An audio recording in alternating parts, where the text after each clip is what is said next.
The job demands control model of Karasek. So let me introduce you into the Karasek model. First of all, Karasek's model is a synthesis model. It integrates on the one hand task design models such as the model of Hackman and Ullman and stress models such as the model of Michigan.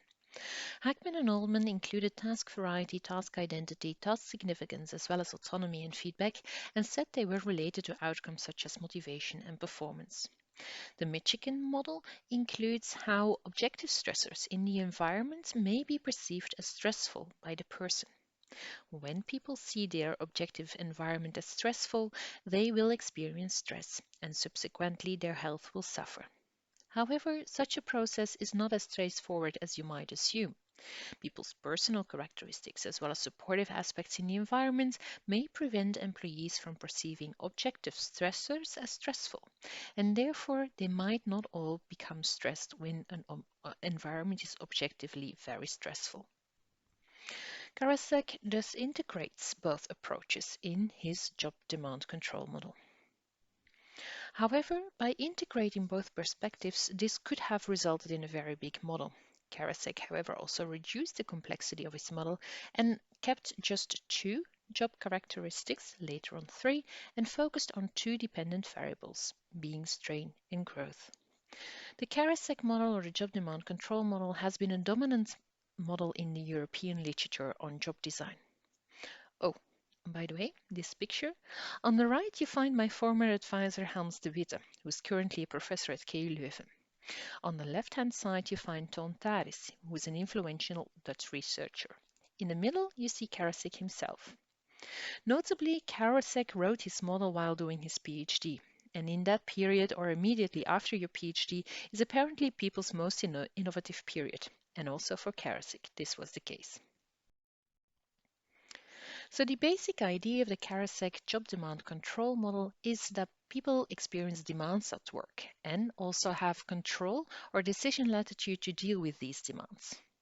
What are demands? Well, these are all the job demands that are placed on the worker. It could be the amount of work or the available time you have in order to complete your tasks, but it might also pertain to the difficulty or complexity of tasks. For example, you might have to do 2 cases a day in terms of helping other people, but it depends a bit on the complexity and the difficulty of the case or whether or not you will experience a high workload. Apart from job demands, there's also decision latitude or control. This is the amount of space that is permitted to the worker to decide how to meet his or her demands.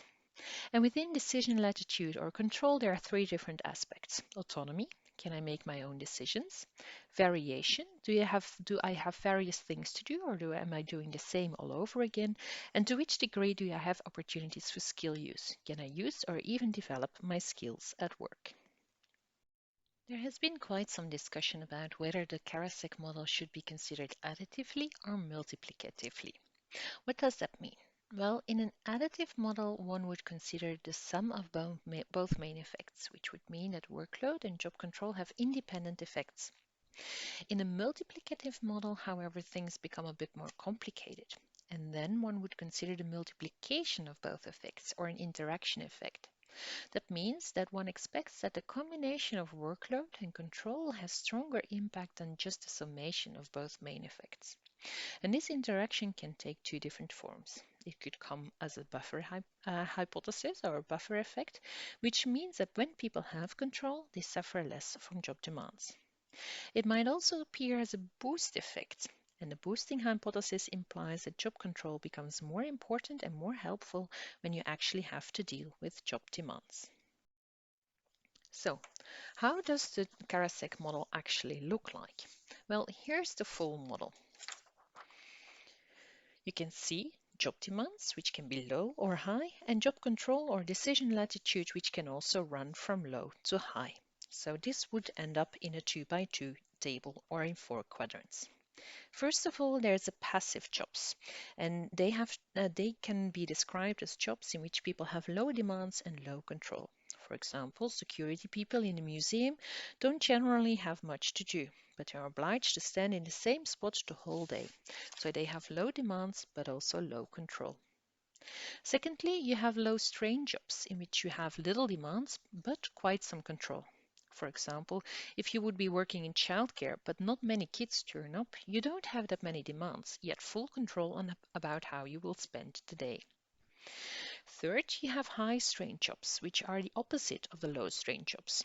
Here you have job demands but low control. For example, machine operators would generally have lots to do, yet not too much freedom to deal with these demands. Even going to the toilet would sometimes be something they need to ask permission for. And finally, there are active jobs, jobs in which you have lots of demands but also a lot of control to deal with these demands. My job as a professor at the university is, for example, an active job. Although I have quite some things to do, such as research, teaching, and service, I also have lots of freedom when to work and how to do things that I need to do. According to Karasek, low strain and high strain jobs lie on an excess psychological strain. People in high strain jobs suffer from stress and therefore also from physical strain. Passive and active jobs, on the other hand, lie on the axis of active learning. People in active jobs can develop themselves and learn new things. Now that you heard all this, can you think of 4 different jobs that belong to the quadrants yourself? Can you see how the people working in these jobs differ in the amount of stress and growth they experience? Karasek not only aimed to describe jobs and their relation with concurrent experience of stress and growth, but also considered the long-term consequences. He argued that over time, accumulation of strain could lead to anxiety issues which inhibit learning. Prolonged exposure to active learning jobs, on the other hand, could foster feelings of mastery, the feeling that you can do things well, which then inhibits the strain process. Later developments in the Karasek model expanded the model even more. Apart from considering the individual level, Karasek now also considered the level of the organization.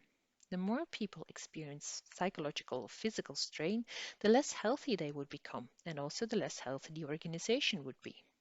While lots of active jobs, together with other factors, would contribute to organizations' productivity. Health and productivity at the organizational level then also would have a back loop to the way jobs and tasks are structured and how management would trust employees and give them the decision authority they would need to have in order to deal with high demands. If people would feel well and be productive, ideally they would also be given more active jobs, while the opposite holds true if people call in sick and are not so productive. Karasek expanded his model not only by looking at different levels, but also by including another job resource, so to speak, social support. Such support could come from colleagues or supervisors and may include different aspects. First of all, we like social support because we like social contact. We like to be around with others. Secondly, we like affective support because it is really helpful when we can when we can talk to others about what's on our chest and share with others our feelings and what we think about things that make us feel upset. Talking to others, receiving emotional support makes us feel better. Finally, social support might also be beneficial because it might be instrumental. For example, if you ask a colleague to help to deal with formulas in Excel or any other problem you get stuck on, then he or she is able to solve your problem or help you instrumentally. Social support was expected to buffer the adverse effect of high demands, and it might also compensate for low control. The inclusion of social support in the model makes the model more realistic, but also a little bit more complex. Rather than having the 2 by 2 table, now a cubic shape appeared with lots of different names for particular situations such as isolated prisoner and cowboy hero and so on and so forth. So Karasek really traded some usefulness and some easy the usefulness and easy understandability of his model for more realistic preview.